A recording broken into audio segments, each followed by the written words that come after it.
Hello again, my friends. Welcome back to Carpo's Thoughts. This will be my 15 minutes of free thinking.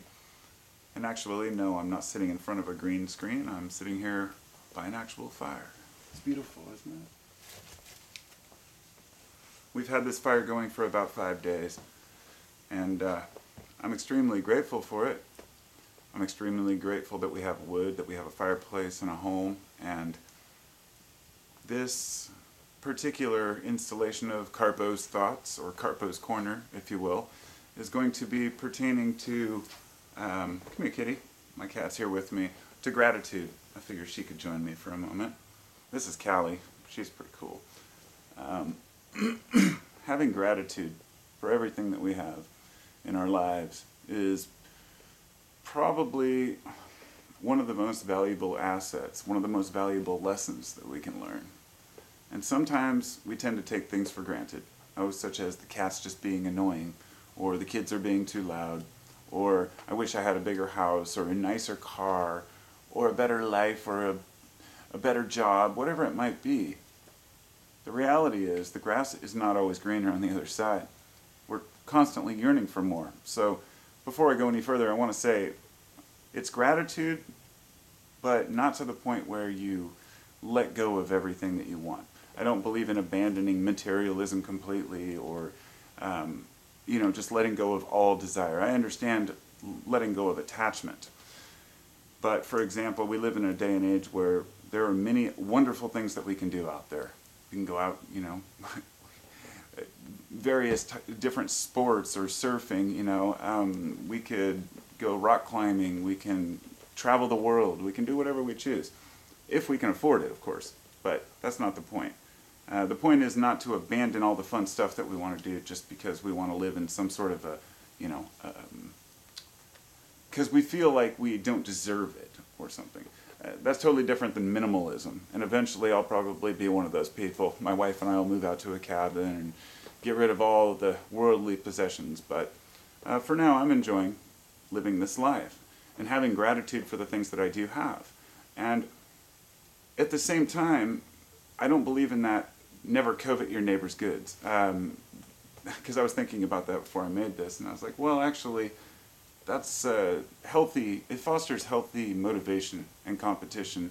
That's what gives people the drive to do better for themselves when they see that their neighbor has something cool and they want to get it for themselves. That's not necessarily a bad thing. It's just when it gets to the point where you think that that defines you, right? So your friend has a really cool guitar, you love playing it, awesome, you want to get one for yourself, great, you get it. But if you just want to get it so you can show it off and never play it, that's a different story, and to each his own. The idea is having gratitude for the things that we do have, not worrying about what we don't have, but still being able to enjoy life. So, gratitude's one of those things, there's times when we feel completely grateful for everything we have, and then there's times where we're just pissed off at the world. And it's important to have a healthy emotional state, but what I mean by that is not always that you have to remain stoic completely all the time. I believe in using your emotions. I believe that stoicism, for example, remaining stoic, is more than just not responding to issues that happen, but rather knowing when to cry, when to laugh, when to get angry, because you're gonna get angry. If you don't ever get angry or you don't ever laugh, there's something weird about you. It's often on a different note. A lot of the pharmaceuticals tend to mask all emotions in order to hide one. And so a lot of people do seem to be kind of zombies. It's almost like it removes the empathy. But for those who can still cry in the morning after watching something sad, like myself included, I'm very grateful for that. And if I go for a long period without getting emotional, I start wondering, what's wrong? Maybe there's something I'm consuming that's hiding my emotions. I put that in there because it's an important factor. A lot of people use substances to hide their emotions. And it's understandable, because a lot of us use them to maintain our emotions too. And there's a huge difference there, and it has to be stated. Using a little bit of a substance in order to get to where we feel normal is different than trying to get high to hide ourselves or to escape we're drinking till we pass out, we're smoking blunt after blunt, whatever it might be. I'm well experienced with substances, I'll put it that way. I don't know where I'm going with this, but I just started it because I wanted to do, I basically once a year at least, I do a video about gratitude, and I don't really ever know when the last one I did was. But by doing this, it helps me to remember to be grateful for every little thing around me, and especially my family. I mean, all the material things that I have, they don't mean that much to me. I could let it all go. It's the difference between being attached to things as to who you are. I don't have to associate myself with a nice car. I've always driven cheap cars, and I always have like secondhand clothes and guitars and whatever else I buy, but I don't shop a lot, so it's not really my thing. I'm trying to find happiness through whatever means I can in life, but without letting myself become a consumer or an addict or addicted to emotions, whether it be positive or negative or anywhere in between. I hate defining things as positive and negative because it puts a connotation in there that it's good or bad, and that's not what I mean. But we do have opposite feelings at times, and life is a very complicated thing. The best we can do is say, how am I doing right now? And if you're doing okay right now, have gratitude. There were times when I was in extreme pain, my back was just killing me, and I was laying out, and I was still grateful. I was like, but I'm alive, you know? I'm alive. I just wanted to, I thought, ooh, it's getting hot. It's a hot fire. I thought I would read a couple of these. I can't sit very long in that position, that folded legs, yoga pose style. I just found this page in this book because I write a lot of notes. And it was these little things about life, and it says, okay, fine, so there's no gurus, then what is the best path to living a fulfilling life?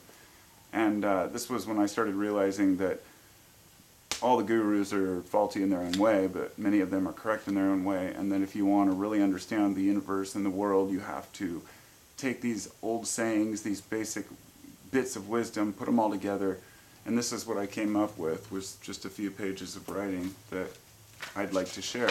Oh God, there's a lot of them actually. Shouldn't take me too long though, but after that the video will be finished. I think that I have enough time. It says it's at like 8 minutes.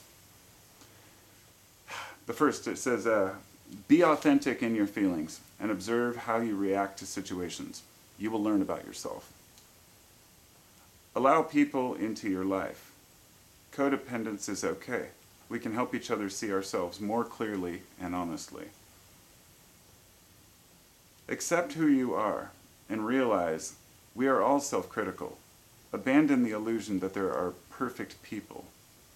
They just hide their fears and faults better. Never assume you are entitled to anything in life, even if you've earned it. Just embrace what comes your way and be grateful for the little things you have. That's perfectly in line, I guess, with what I'm trying to convey here. Seek out the positive side of every situation, however grim it may seem. All things are lessons, find the good. Use caution not to lean one direction or the other too far. You may fall over. All extremes exist because they have another side to consider. Don't base who you are on a group, but don't isolate yourself either. Find peers. Seek out a passion that moves you. Even if you have no skills, keep trying. Anything can pass for art if you look hard enough. Never shy away from knowledge merely because it conflicts with what you want to believe. Admitting error is a strength that helps us grow and not stagnate. Realize that true wealth and success is measured in happiness, not material. However, don't neglect your desire for all material happiness. We are here after all, and that's the other half of, I guess, what I was saying earlier. I didn't pre-read these, so hopefully I still agree with them. Let's see. Don't impede anyone else's happiness in order to obtain your own. How many people do that one? Trust your heart, but learn to read it first. Be true to your feelings. Take time each day to reflect on what you've done and how you feel. Take notes and keep a journal of your progress. Here's my journal. Set aside a time for yourself. Take a vacation and enjoy existence. Having something to look forward to is important. Look reality in the face and acknowledge our mortality. You know, I was going to do a video about this this whole idea of memento mori, fear of death, but too many people aren't interested in hearing about it. We all know we're going to die, so there's no point in pointing it out. These are almost done. When questioning an action and how a belief or gesture can affect others, ask yourself what the world would be like if everyone acted that way or did that. This is one that I asked myself long time ago. Like, how do I judge whether something is good or bad or useful or not? And I thought, well, what if everyone did that? You know, if everyone had this attitude or that attitude? It's not always accurate, but it does help me say, well, the world would be annihilated if everyone did that. People always try to justify their actions, and I know that that's not really the best way to, I don't know. I don't want to get into the philosophy of it. Laugh a lot, and never be afraid to cry. Cultivate emotion, as it's what makes us human, but don't let your emotions control your reason. Stay curious. Ask about everything, for knowledge is power. By the freedom it gives us from ignorance and confusion. Once we learn what is worth knowing, we find education to be a hobby. Look for the similarities between all things and the differences. Embrace them. Analyze symbols and metaphors in stories and in nature. Go with the flow, ebb and flow. No expectations, things change. Be nice. Seriously, be nice. Be humble, but don't be afraid to take recognition for your hard work. Appreciation breeds motivation. Never assume everything is settled in science, or religion, or politics, or general life. The reason opposites exist is because they are extremes of the same scale. But like hot and cold, are all mere objective and personal opinion. If the answers were clear, they would have been settled a long time ago. Remember how many people came before you with the same hopes, dreams, desires, beliefs, and questions. And those questions we ask do not always have clear answers. Be satisfied with a maybe. Ups and downs are part of all lives. Be sure to recognize the most important time is always now. And I gotta say, I still agree with all of that, I guess. Didn't see much in there. It's a lot of, maybe a lot of hippie spiritual shit, but no, it's not really. It's just basic facts of life. We all have to live in this body with our own minds, and there are certain things we can agree on. I was going to do a video earlier about how in order for us to have a discussion about these things, we actually have to agree on some basic principles. One of those was that we actually live here on this earth and that it's in space and so on and so forth. There are some basic ideas we have to agree on, and there's this idea that everything's a simulation or an illusion. That never helps us understand it. What we got to do is look at the facts that cogito ergo sum. I think, therefore I am, as Descartes said. It was a long philosophy that led to a simple answer. It still sounds pretty silly and shallow to even a lot of philosophers, but they know it's true. All that you know for sure is that your consciousness exists. So there are certain emotions and ideas that come along with having that consciousness, many of them which we share. So by sharing the ideas of what we think is important and not important, we can all lead better lives, hopefully. Thanks for listening. Talk to you all later.